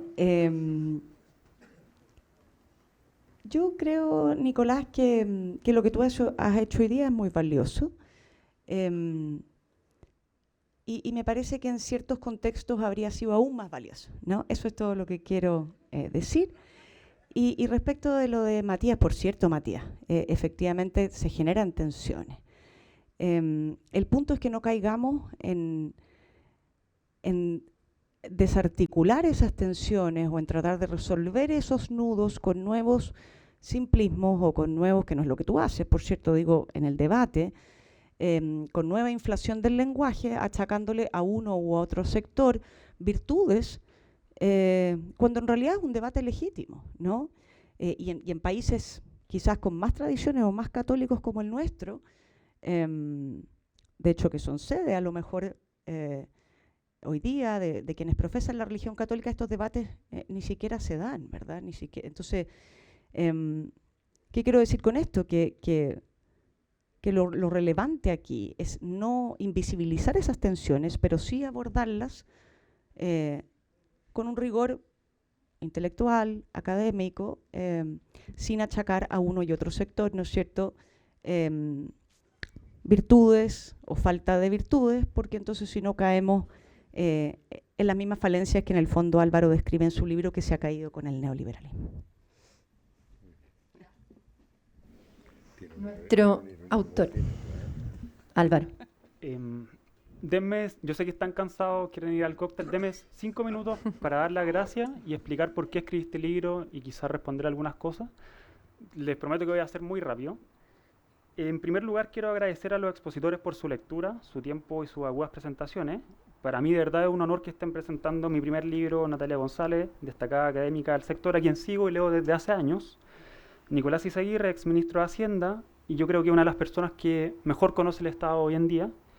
Y a Matías Pedersen, a quien le tengo gran aprecio y a quien fui ayudante 2 años en la universidad. Quiero expresar también lo feliz de compartir este momento con las personas que tienen un vínculo personal conmigo y que se dieron el tiempo de venir hoy. Yo de verdad se lo agradezco mucho. Y también ver que el libro ha generado interés en tantas otras personas que veo acá. Es un verdadero gusto y un orgullo ver el IES lleno a este nivel y sobre todo haber bajado un poco la edad. Me gusta que hayan jóvenes viendo este tipo de ideas. En esa línea, quiero agradecer también al Instituto de Estudios de la Sociedad, lugar en que he madurado personal e intelectualmente. Agradezco a Claudia Alvarado, a Anita Galás, a Asunción Poblete, Vicente Pozo, a Pablo Ortúzar, a Guillermo Pérez y a Rodrigo Pérez de Arce, que hace poco nos acompañaba, que se fue a Inglaterra a estudiar un doctorado. También agradezco a mis profesores, y hoy en día que son mis compañeros de trabajo, a Daniel Mansuy y a Manfred Svensson, de quienes he aprendido mucho, se lo digo muy sinceramente. Y también quiero dar un agradecimiento especial a Joaquín Castillo, mi compañero de oficina, quien revisó capítulo por capítulo este libro en su inicio, a Josefina Poblete, que editó el texto línea por línea conmigo al lado, y a Rosario Zaneta, que es una trabajadora compulsiva que está a cargo de las comunicaciones acá en el IES y que ha hecho que el libro salga en muchos medios. Finalmente me gustaría mencionar a Josefina Arauz, a quien debe ser la persona que mejor conoce este libro, y que fue la persona que me ayudó a encontrarle un hilo conductor. Y en último lugar a Jorge Fábrega, quien gentilmente, y por quien tengo una gran admiración, y quien gentilmente se ofreció a escribir el prólogo. Además, me gustaría mencionar a algunas personas que, aunque no forman parte del IES, han sido cruciales en el último tiempo para mi formación y desarrollo. Entre ellos se encuentran Pablo Paniagua, Gonzalo Rojas, Eduardo Fuentes, Felipe Schoenberg, Patricio Órdenes, que está por ahí atrás, Luis Alejandro Silva, José Luis Trevia, Pablo Rasuris, José Ignacio Palma e Ignacio Stevenson. Las conversaciones con ellos siempre me recuerdan por qué trabajamos y perseveramos en las ideas, por qué trabajamos en lo intelectual. Desde luego también agradezco a mi familia por apoyarme, a mi novia y a su familia también, que siempre han respaldado lo que hago y que voy a seguir haciendo. Y a mis alumnos de Derecho de la Universidad de Finisterra, que vi algunos por ahí, así que muchas gracias por venir. Ahora, en breves minutos voy a tratar de explicar por qué escribí este libro, por qué considero que el tema es importante y cuál fue mi intención al escribirlo. Entonces, una primera pregunta que les puede surgir a ustedes es: ¿qué hace un abogado que se dedica al derecho político en la universidad escribiendo un libro de economía política? Y yo estoy de acuerdo con ustedes. La pregunta, yo la devolvería, es: ¿qué han hecho los economistas profesionales por dar a entender estos temas a la opinión pública? Porque claro, nosotros podemos criticar el libro desde vertientes técnicas, digamos, pero ¿dónde está el trabajo de intentar explicar todas estas discusiones en términos sencillos a las personas? No todos somos economistas profesionales. Entonces, solo para explicar por qué escribí el libro, yo en este momento soy investigador y mi oficio consiste en explorar los fundamentos de las causas y de ciertos aspectos de la manera más completa posible. Eso fue lo que intenté hacer con este libro. Mi forma de investigar, por ahora, es tomar un concepto y un problema y analizar sus implicancias, características y usos de la manera más completa posible. Me esfuerzo por exprimir el objeto de investigación hasta sacar todo lo que pueda encontrar y muchas gracias, Natalia, porque tú siento que entendiste la finalidad que tiene este libro, que es un libro de divulgación. Y el objetivo de todo este esfuerzo de mi trabajo que hacemos acá en el IES es, como diría Santo Tomás, contemplar y dar a los demás lo contemplado. Esa creo yo que es la parte más importante de lo que hacemos, porque este trabajo al final se entiende en compartir los resultados de nuestras investigaciones con los demás. Si no, no sirve de nada, digamos, que yo esté investigando en mi oficina y que no lo comunica a nadie. Esa investigación sería estéril. Fueron muchas las horas que pasé leyendo, investigando, reflexionando para escribir este libro. Ustedes seguramente lo notarán en la bibliografía y en la referencia al pie de página. Leí todo lo que cayó en mis manos sobre neoliberalismo y busqué responder la pregunta de qué era y por qué se volvió un concepto tan importante. Ustedes, lectores, van a jugar si se cumplió el objetivo o no. Estoy ahí abierto a las críticas. Yo, al igual que muchos de los presentes, sobre todo los de mi generación, crecimos escuchando en los medios y discursos y en diversas situaciones que el culpable de una serie de males era el neoliberalismo. Este concepto bien hacía referencia a actitudes egoístas o, en su caso, a ideologías de mercado que carecían de componentes de solidaridad. Por supuesto, había defensores y detractores de esta supuesta ideología que había sido implementada durante el régimen militar. Ese parece ser, el relato dominante. Y yo creo que a medida que fue investigando, llegué a conclusiones bastante sugerentes, digamos. Como muestro en el primer capítulo del libro con cifras, pocos, y no solo en Chile, sino en el mundo, utilizaban este concepto hacia los años 90. Se utilizaba, pero no de la forma masiva que explota desde los 90. Y precisamente, desde los 90 cambia, y muchos artículos académicos y libros que empiezan a hacer referencia a este concepto y lo empiezan a relacionar con Chile, con Pinochet. Desde los 90 hacia atrás, en verdad, el concepto se utilizaba principalmente para hacer referencia al ordoliberalismo alemán. Y yo lo muestro con un gráfico en el texto que lo pueden ver. Mi tesis en esa línea es que un movimiento de renovación socialista en América Latina, que fue muy diferente al movimiento de renovación socialista chileno que bien expone Daniel Mansuy en su libro Salvador Allende, la segunda parte, consideró al neoliberalismo como un elemento funcional a sus objetivos. Y a través de esfuerzos intelectuales y políticos lograron expandir esa tesis. Esa, al fin y al cabo, es una de las consecuencias de la tarea intelectual. Las ideas se van expandiendo y van permeando en distintos sectores de la sociedad. Por eso intento argumentar que una parte de la izquierda, no toda, se plegó a esas elaboraciones conceptuales. Yo en un principio no sabía que se debía este aumento exponencial en el uso del concepto desde los 90 en adelante, hasta que fui a ver al profesor Alejandro Vigo en la Universidad de los Andes, que muchos conocen acá, y allí me dijo que en su juventud, de una experiencia personal, nadie utilizaba el concepto neoliberal, salvo en Alemania, donde tenía por supuesto otro significado, el que le acabo de decir.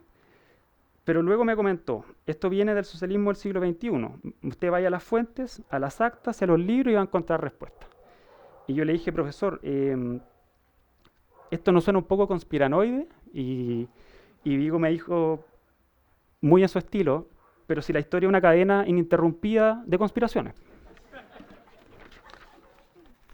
Y así fue. Llegué al socialismo del siglo XXI y al Foro de Sao Paulo y pude rastrear cómo diferentes intelectuales y políticos ejercieron su influencia sobre gran parte de la izquierda en Latinoamérica. Y llegué, digamos, y me costó mucho encontrar información. No habían tesis, habían pocos libros. Tuve que investigar con lo que tuve y ahí encontré algunas respuestas. Solo para ir cerrando. Si ustedes me preguntaran, ¿existe el neoliberalismo? Yo diría que sí. Estoy seguro que existe, que sí, porque las fuentes están ahí. Lo que había que hacer era rescatarlas. Y eso los economistas en el último tiempo no lo han hecho porque están atrapados en la categoría de la especialización y en la trampa del paper, digamos. Y entonces hice un trabajo de leer de quienes defendían o que se consideraron en algún momento como neoliberales, pese a que después rechazaron a la etiqueta. Fui a leer, como bien dijo Matías, a Friedman, a Mises, a Hayek, a Repke, y también leí a quienes criticaban al neoliberalismo, Chantal Mouffe, Ernesto Laclau y David Harvey. Y no los escogí porque hicieron una caricatura del concepto, fueran las versiones más radicales. Al contrario, encontré que en ellos estaba la mejor justificación de la crítica contra el neoliberalismo. Intenté a través de ellos construir el concepto de cómo lo entiende la izquierda. Nunca pensé que ellos habían leído, que la izquierda nacional ha leído a Foucault, pero sin embargo encontraba que en su teoría se podía elaborar una definición de cómo se entiende el neoliberalismo en la actualidad. Entonces me propuse la tarea de intentar rescatar el concepto original de neoliberalismo desde sus propios autores, es decir, de los exponentes de la economía, de la Escuela de Economía Austriaca, de la Escuela Ordoliberal de Friburgo y de la Economía de Chicago. Porque Chile, para bien o para mal, lo que permeó y se aplicó desde 1975, de lo cual, dicho de paso, se cumplen ahora 50 años, fue el neoliberalismo, pero de la Escuela de Chicago, con una etiqueta. Pero en realidad el movimiento también integra otras corrientes que incluso a veces tienen discordancias doctrinales entre ellas. De esa manera llegué a dos conclusiones que quiero compartir con ustedes. La primera es que el neoliberalismo fue simplemente un movimiento intelectual que intentó renovar el liberalismo clásico a principios del siglo XX. Y la segunda es que la primera experiencia neoliberal fue el milagro económico alemán de posguerra y no el programa de los Chicago Boys. De esa manera, estudiando este tipo de temas, podemos descartar frases rimbombantes, pero tal vez equivocadas, como que Chile no es la cuna del neoliberalismo y tampoco va a ser su tumba. Y estas dos conclusiones son omitidas por la mayoría de los autores contemporáneos en ciencia política que hablan de neoliberalismo. A mí esto me sorprendió mucho. Estos últimos autores prefieren encasillar a ciertos autores y políticos como neoliberales, pero ni siquiera los citan sistemáticamente para justificar sus tesis. Me encontré con muchos libros de la izquierda nacional que hablaban de Hayek, que hablaban de Friedman, que hablaban de Repke, pero tenían una tesis, citaban un libro, ni siquiera la cita completa. Por otro lado, los descubrimientos de Mises, Repke, Stigler, ni siquiera aparecían en sus escritos. Siempre se hablaba de Friedman y de Hayek, pero no de otros pensadores que también son importantes. En esa línea intento mostrar que, por motivos políticos e intelectuales, también gran parte de la derecha intentó alejarse del concepto evitando cualquier reflexión sobre él. Para terminar, con esto sí que termino, creo que el neoliberalismo simplemente intentó responder a los problemas de su tiempo. Mi tesis acá no quiero acabar la discusión, sino que simplemente intentar dar algunas orientaciones para que ustedes puedan sacar sus propias conclusiones luego. Por eso en el libro lo que intento hacer es un ejercicio tan simple que a veces suele ser menospreciado y que es simplemente contextualizar. El uso arbitrario de la etiqueta neoliberal por ciertos sectores la transformó en un insulto, a veces deliberado, para descalificar a quienes no piensan igual a ellos en términos económicos. Esto a la larga ha generado una confusión respecto a nuestro actual sistema político y económico, exclusión y distorsión del lenguaje que, aunque parezca ingenua, acarrea otros problemas a nivel teórico y práctico. Espero eso, que sea un buen insumo para incentivar este tipo de discusiones desde un abogado que no es un especialista en economía, pero que quiere abrir este tipo de debate. Muchas gracias.